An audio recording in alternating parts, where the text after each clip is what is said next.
እግዚአብሔር እንዴት ይፈርዳል? አንድ ግብፃዊ መነኩሴ ለገዳም መርጃ የእጃቸውን ስራ የሆኑትን ቅርጫቶች ሊሸጡ ወደ እስክንድሪያ ለመጓዝ በጠዋት ተነሱ። በመንገድ ላይ ታዲያ ትልቅ የቀብር ስነስርዓት ለማድረግ የሚጓዝ ህዝብ ገጠማቸው። ሟቹ ዝነኛ አረማዊ ገዢ ሲሆን በዘመነ ሰማዕታት በሺዎች የሚቆጠሩ ክርስቲያኖችን የገደለ ሰው ነበር። አሁን ዕድሜ ጠግቦ ሞቶ ነው። ቀኑ ውብ ፀሐያማ ቀን ነበርና የሀገሪቱ ዜጎች በነቂስ ወጥተው ገዢያቸውን እየቀበሩ። ይህን ያዩት መነኩሴ ጉዳያቸውን ፈጽመው ወደ ገዳም ሲመለሱ አሳዛኝ ዜና ሰሙ። ለ60 ዓመታት በበረሃ በብህቱና ቅጠልና የበረሃ ፍሬ ብቻ እየበላ የኖረ ጸሎተኛ ባህታዊ በዚያች ዕለት በጅብ ተበልቶ ሞቶ ነበር። መነኩሴው እጅግ ጥልቅ ሐዘን ውስጥ ሆነው እንዲህ ሲሉ አሰቡ። በሺህ የሚቆጠሩ ክርስቲያኖችን የገደለው አረማዊ ሰው በታላቅ ክብር ታጅቦ ሲቀበር ሕይወቱን ሙሉ በጸሎትና በጾም ፈጣሪውን ያገለገለው ባህታዊ በጅብ ተበልቶ የተዋረደ አሟሟት ሞተ። ይህ እንዴት አይነት ፍርድ ነው? እግዚአብሔር ከመልካምነቱ ሁሉ ጋር ኢፍትሐዊ ነገሮች ሲሆኑ ዝም ብሎ ለምን ያያል? በዚህ ምክንያት ብዙ ሰዎች የፈጣሪ መኖር ይጠራጠራሉ። እኔም ፍርዱን እንዲገልጽልኝ መጸለይ ይኖርብኛል አሉ። ከዚያች ቀን ጀምረው መላልሰው ወደ ፈጣሪ ፍርድህን ግለጽልኝ እያሉ መጸለይ ጀመሩ። ብዙም ሳይቆይ እግዚአብሔር ፍርዱን ገለጸላቸው። ከሳምንታት በኋላ እንደተለመደው ወደ እስክንድሪያ የ3 ቀን ጉዞ ሊሄዱና ቅርጫታቸውን ሊሸጡ ተነሱ። መንገድ እንደጀመሩ ድንገት አንድ ወጣት መነኩሴ ወደ እርሳቸው ሲመጣ ተመለከቱ። አባቴ ይባርኩኝ። እግዚአብሔር ይባርክህ። ወዴት ይሄዳሉ? አለ ወጣቱ መነኩሴ።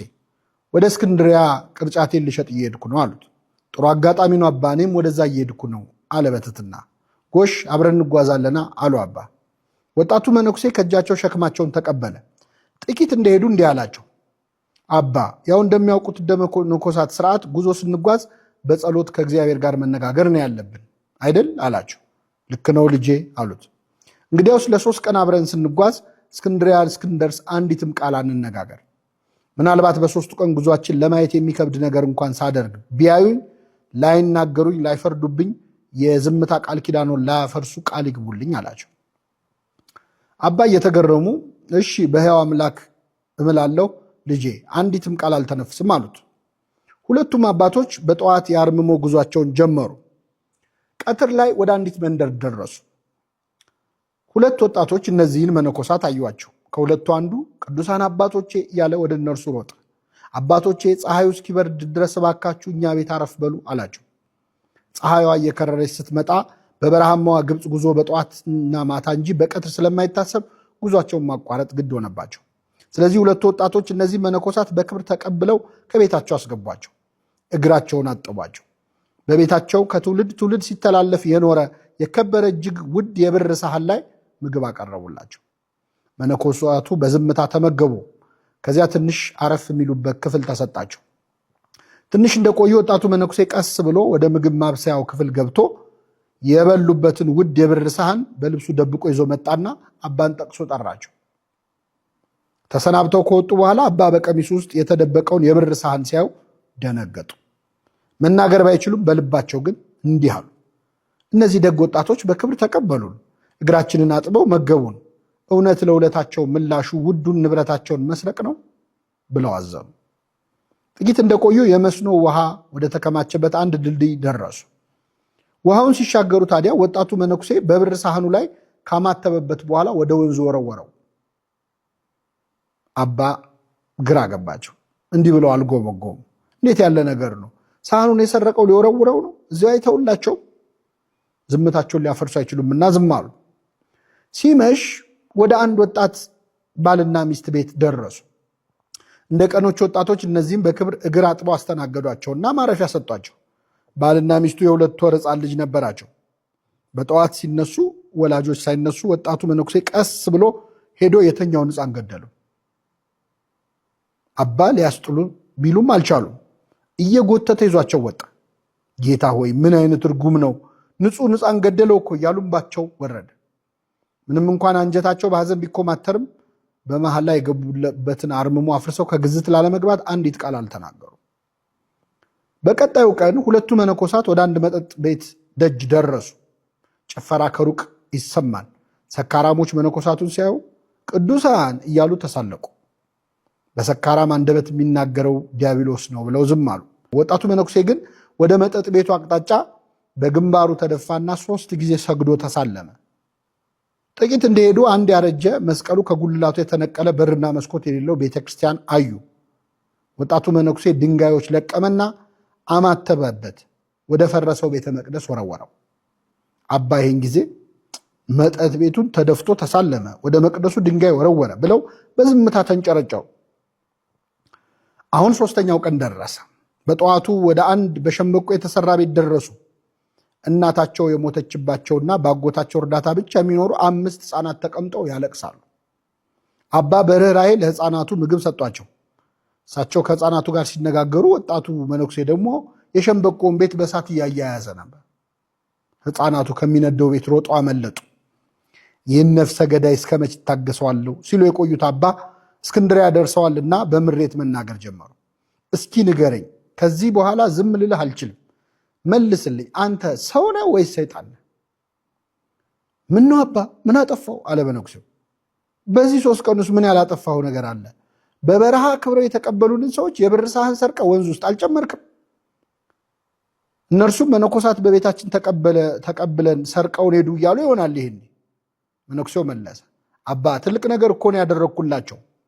ያቀረቡልን የብር ሳህን ቅድመ አያታቸው ከጥንታዊ ቤተ መቅደስ የሰረቀው ጻሕል የቅዱስ ቁርባን ማቅረቢያ ነበር። መላው ቤተሰብ ይህን ሳያውቅ በዛ ቤት በብዙ ዘመን ሲቀባበሉት ነበር። በላዩ ላይ በላቲን ቋንቋ ይህ ጻሕል ለቅዱስ ኒቆላዎስ ቤተክርስቲያን የተሰጠ ነው የሚል ጽሑፍ አለበት። በዚህ ምክንያት ያንን ቅዱስ ንዋይ የሚጠቀሙ ሁሉ እስካልተመለሰ ድረስ በእግዚአብሔር ላይ ድፍረት ይሆንባቸዋል። የሞቱት ወላጆቻቸውም በዚያ ቅዱስ ንዋይ የተነሳ ነፍሳቸው ትታወካለች። እነዚያም ወጣቶች በጻሕሉ እኛን በማስተናገዳቸው ነፍሳቸው እንዳትጎዳ አዘንኩላቸው። ስለዚህ ሰረኳቸው። የሰረኩት ፈልጌ አይደለምና ውሃ ውስጥ ወረወርኩት። በማግስቱ የደብሩ ዘበኛ ሊታጠብ ወደ ውሃው ይመጣል። በውሃ ውስጥም ሳህኑን ያገኘዋል። የላቲን ቋንቋ ስለሚያውቅ የተጻፈውን ያነበዋል። ወስዶም ለካህኑ ይሰጠዋል። ጻሕሉ ከብሮ ድጋሚ ሲቀደስበት የሞቱትም ያርፋሉ፣ የቆሙትም ከጥፋት ይድናሉ አላቸው። አባ ተደነቁ። እሺ ሕፃኑንስ የገደልከው ለመልካም ብለህ ነው? አባ የእግዚአብሔርን ፍርድ አይመዝኑ። ሕፃኑ የተጸነሰው በኃጢአት ነው። ለወደፊት ደግሞ እጅግ ጨካኝ ወንጀለኛ ሆኖ ወላጆቹን የሚገድል ብዙ የሚያሰቃይ ነው።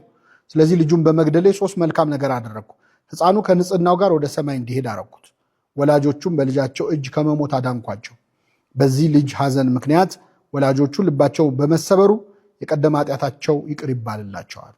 እሺ መጠጥ ቤት ደጃፍ ላይ ሰገድከውስ ምን ነክቶህ ነው? 3 ሰዎች በዚያ መጠጥ ቤት ውስጥ ሆነው የፈረሰውን የከተማችንን ቤተክርስቲያን እንዴት እንስራ እያሉ እየተጨነቁ እየተነጋገሩ ነበር። ምንም እንኳን የተሰበሰቡበት ቦታ መጥፎ ቢሆንም በልባቸው ያለው ሐሳብ ቅን ስለሆነ እግዚአብሔር እንዲረዳቸው ወድቄ ሰግጄ ለመንኩት። ታዲያ ወደ ፈረሰው ቤተ መቅደስ ስለምን ድንጋይ ወረወርክ? በፈረሰው መቅደስ ላይ የተሳለቁ አጋንንት ሲጨፍሩ አየሁ። በመስቀል ምልክት አማትቤ ድንጋይ ወረወርኩ። በዚያ ምክንያት አጋንንቱ በነው ሸሹ አለ መነኩሴው።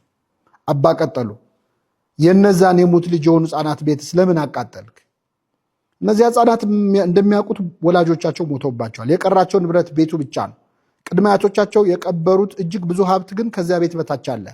ከቃጠለው በኋላ በቀረው ክፍል ለማደር ልጆች ሲገቡ የቀረውን ሀብት ያገኙታል። በቤተ ክርስቲያን ጠባቂነት ለሚያገለግል አጎታቸው ሄደው ይነግሩታል። በረሃብ መሞታቸው ቀርቶ በጥሩ ሁኔታ ያድጋሉ አለ መነኩሴው።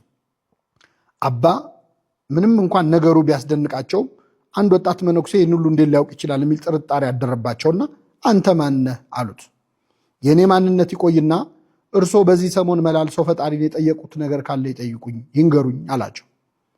እኔማ እግዚአብሔር ወይ ፍርድህን አሳየኝ ብዬ በምድር ላይ ስለሚደረጉ ኢፍትሐዊ ነገሮች ጠይቄው ነበር አሉት። እግዚአብሔር ሰማይ ከምድር እንደሚርቅ መንገዴ ከመንገዳችሁ ሐሳቤም ከሐሳባችሁ የራቀ ነው ብሏልና ፍርዱ አይመረመርም። ለመላእክት እንኳን ያልተገለጸውን የእግዚአብሔር ፍርድ እንዴት እርሶ በሰው አቅም ሊመረምሩ ይፈልጋሉ? ጸሎቶን ሰምቶ እግዚአብሔር ያዩትን ሁሉ እንዳደርግና ፈቃዱን እንዳሳየት ላከኝ አላቸው። ቅዱስ ዑራኤል ለዕዝራ እንዲህ አለው፣ የምትፈርስ የምትበሰብስ አንተ የማይፈርስ የማይበሰብስ የሕያው እግዚአብሔር ፍርዱን ልትመረምር አትችልም። ዘ ፓትሪስቲክ ሄሪቴጅ ቡክ 2 ላይ ነው ያገኘሁት። ይህን ታሪክ ትንሽ የሚመስለው ታሪክ በ1747 የተጻፈው የቮልቴር ዛዲግ ላይ አንብቤ የታሪኩ ሞራል ደስ ቢለኝም የዞራስትራኒዝም ነበርና ለቤተክርስቲያን አይሆንም ብዬ ትቼው ነበር።